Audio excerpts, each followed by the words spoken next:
Now we're going to load a bisque load. Start the bisque load. So make sure they're not like bendy, but they can be pretty wet because you can let them preheat for a very long time.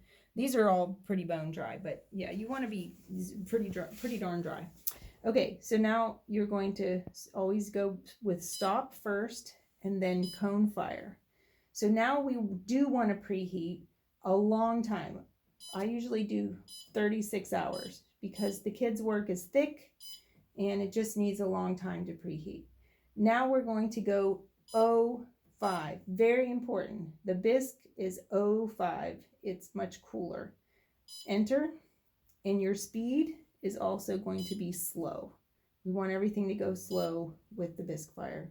We don't hold, so hit enter, and that's it. You're going to hit start, and it will slowly start turning on.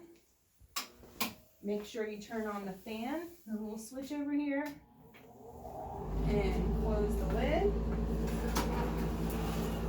And set it and forget it. You don't have to worry about it now.